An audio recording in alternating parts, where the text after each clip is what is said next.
some techniques surrounding that concept.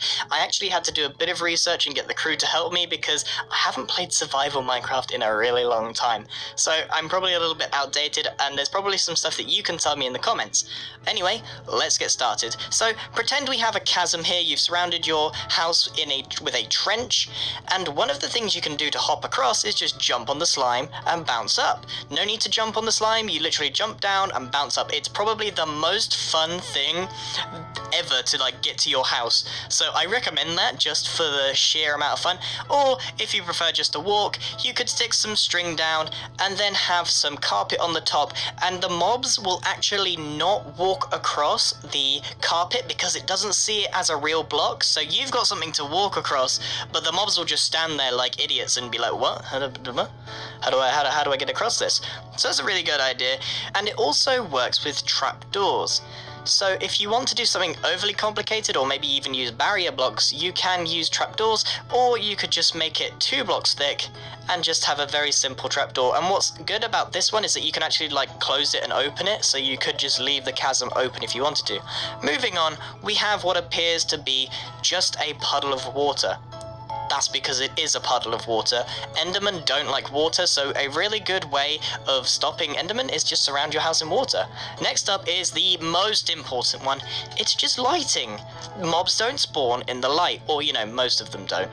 So it's an important way to do it, and you can hide it with various techniques, or you don't have to hide it at all.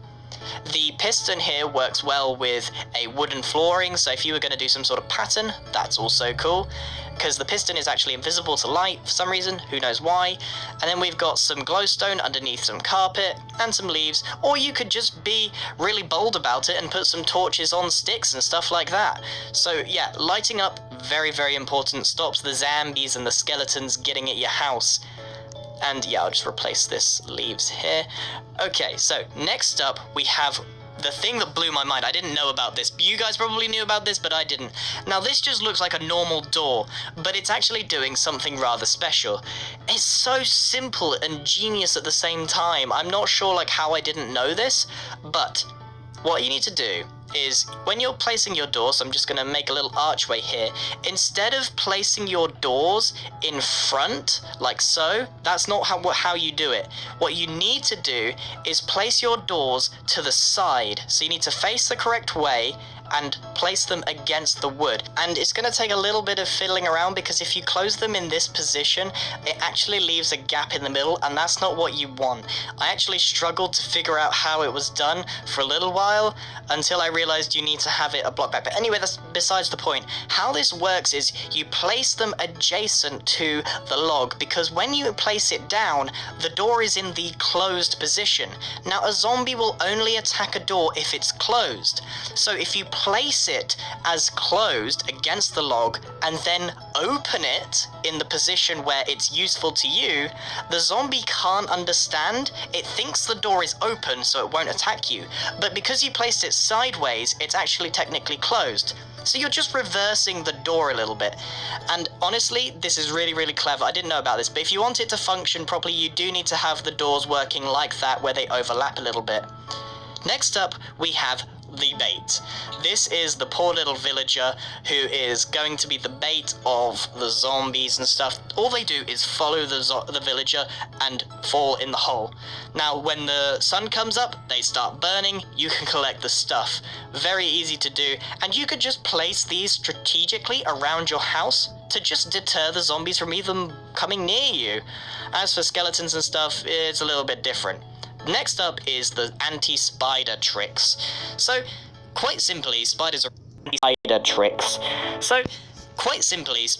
really annoying, and they climb up poles. If you had a wall like this, and the wall is your bread and butter, the wall is to stop anything getting in.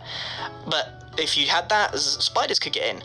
But if you put a block at the top, they simply can't. So there's various ideas here.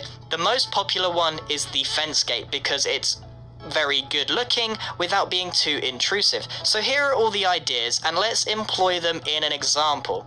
So here is a fairly decent looking house. Ignore the house. The house is completely irrelevant in mob proofing your house. You don't actually need to do anything to your house, which means you can actually have a pretty decent looking house and decorate it with some mob proof stuff.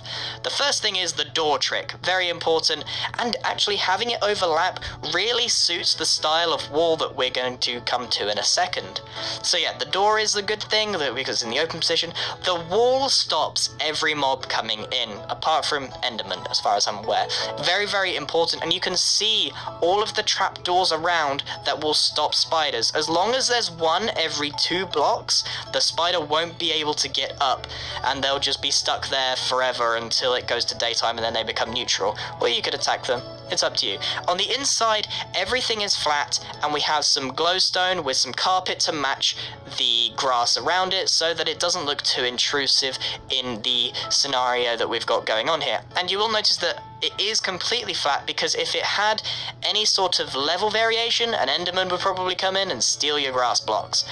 Then out here we have the poor saps that are going to be the bait. They're just going to live in their cages until zombies come along and fall in the hole. Now you could actually do different things with these holes surrounding your bait. You could fill them with lava so they just fall in and burn. Or, if you're more of a tinkerer and a collector, you could stick some droppers down there and rig it up to go into your basement so that you get all the stuff that the zombies drop when they get burnt by the sun. So the zombies will walk to the bait, they fall in, they die in the sun, their stuff drops in the hoppers, and it leads all the way to your chest where you're full of all that sweet, sweet loot. Now, this house was a great example of some of the techniques that we talked about, but there's always a way to take it one step further. Why don't we go and take it to the most overkill house that I've ever seen for mob proofing? Here it is. Obviously, in a survival situation, this is going to look weird, and making it look good is absolutely a difficulty, which is why I showed you the first one. So, what we've got here is a bunch of water, which protects us from Enderman. We've got a very resistant block as the base, which is the stone brick, which is kind of good against creepers. And then straight away, if a mob is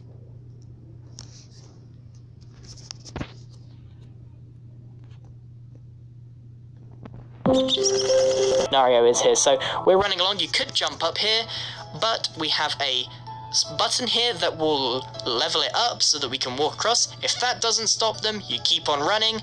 And of course we have the trapdoors here to stop any spiders. You keep on running, and there's mobs can't walk across carpets, so you keep running. They shouldn't follow you, but if they somehow still find a way to get across, then you have another method. You have the lava gate, which is just a bunch of redstone hooked up, and then that will go back in. But what if it's pigmen and they've managed to follow you for like 10,000 blocks? Well, we've got some bait here. If that doesn't work, we've got the lily pad parkour all the way to our house and up the ladder, and we should be safe. If that doesn't stop mobs, I give up. Like, this is the most mob-proof thing, and it's so overkill, it's ugly. Like, someone that would build one of these, like, you have too much time. Make another house. Like, what are you doing? You can make a better-looking house that's just as mob-proof, but regardless, I did promise a 100% mob-proof house, and there's lots of things you can do. Now, in terms of creepers, there's actually a few blocks which are entirely resistant to their explosions, and they are brick and obsidian.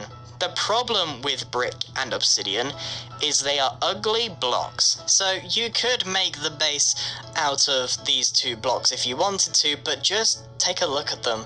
They're not very good. Now, brick isn't too bad, and obsidian as well, but like, they just don't work with anything.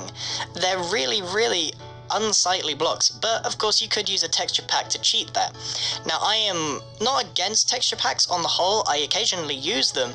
However, I do all of my videos in default because I'm assuming that most of you will use default. So we're back at our good-looking mob house. I think this one is my personal preference. It might not save you from every mob, but at least it's not the overkill house. And then back to all of the different, concepts and designs for protecting against mobs. Now, I'm no expert. I honestly, I learned a few things here, and my crew helped me because they're way more knowledgeable, apparently, about Minecraft than I am, because, honestly, I started playing from, really, really early on in Minecraft, when it first came out, and I haven't played Survival for a really long time, so I had to learn a lot. So big thank you to the crew for helping me out on this one. This was a very different style of commentary with a little bit more humor, I suppose. If you liked it, please let me know in the comments down below. And, of course, thank you very, very much for watching. I hope you enjoyed this video. Goodbye!